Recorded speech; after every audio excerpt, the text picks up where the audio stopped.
The first jazz album I ever bought, it was probably a Louis Armstrong record, recording. Jazz was not something that was played in my household growing up. It was classical music, and we attended church, so we heard gospel music. We lived in the country, so on the radio we heard country music. I'm sure there was other kinds of music on the radio, but you know, we weren't really big radio folks. My dad was a radio man in the Air Force, and he put a reel-to-reel recorder on top of his upright grand piano and put speakers in every room in the house. And we heard Chopin all day, Beethoven, you know, Schubert, Schumann. That's what we heard in the house, classical piano music. And so jazz didn't come to me.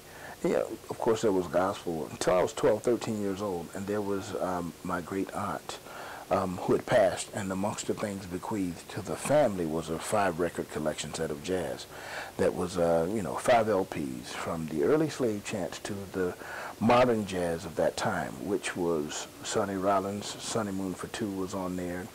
The Dizzy Gillespie Big Band was on there. You know, there was Count Basie playing 2-bass hit. But all the music that I listened to, the ragtime and everything, was that of Louis Armstrong, or the music of New Orleans, particularly that of Louis Armstrong. And the tune was called the Keyhole Blues, Louis Armstrong Hot Fives and Hot Sevens. I was 13 years old. My friends, we were all listening to the popular jazz for us at that time, which was Chuck Mangione and Feel So Good, Herb Alpert and Rise, and you know, so it wasn't the big band, music. So all I had was that recording, that record, that LP, and I would play that.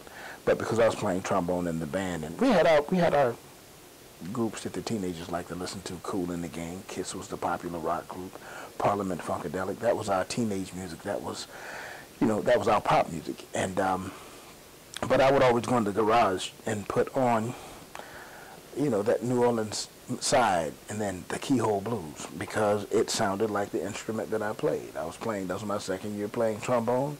It was acoustic music, and I loved the other stuff, but I said, I can play this.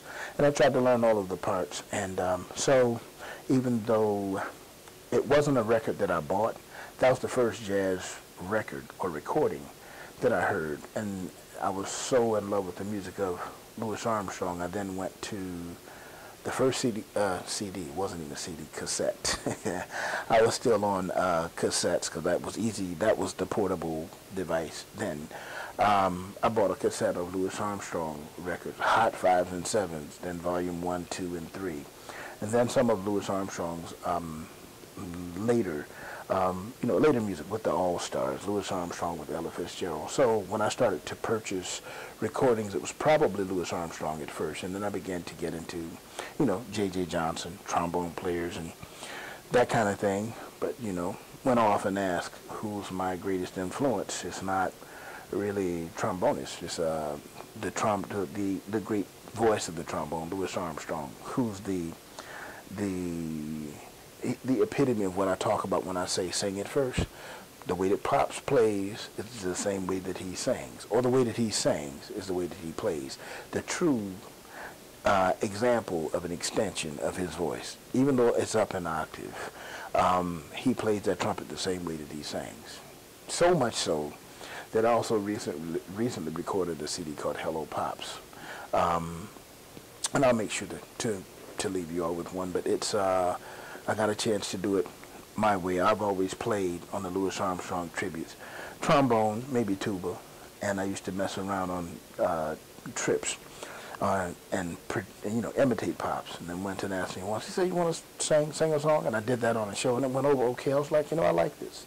So I did a CD where I recorded trumpet, trombone, tuba, and singing. And it's one of my most fun projects to date, because I got a chance to do something that I loved and that was in touch with what brought me into jazz in the first place. But I got a chance to do it the way that I wanted to. And I chose the song Keyhole Blues was one of the tunes. A couple of things that he did with Ella Fitzgerald. you know, some classic things. There are only 14 tracks. Of course, he recorded so much music, it's ridiculous. But I recorded those tunes that were really, that really spoke to me throughout my development as a musician, because Louis Armstrong and his music has always been a part of that from the beginning.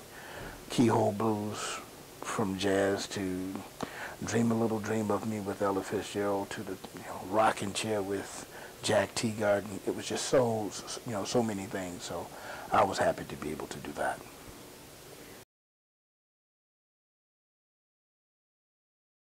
Yes, the first gig I got paid for was actually a church gig. It was a gig I played in church, and it was an Easter service at a Catholic church, and or I'm not sure it was Catholic or it was Methodist, but it was a most unusual experience for me, because at about 12:30, we played, and I think I made $75, which was great, in the 10th grade in high school.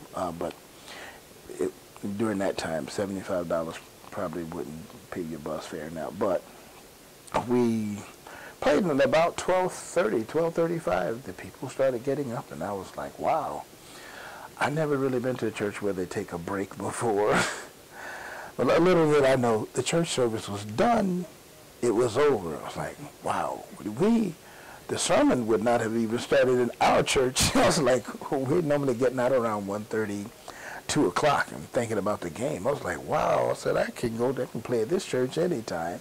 So that was my first professional gig, being paid to play at an Easter church service.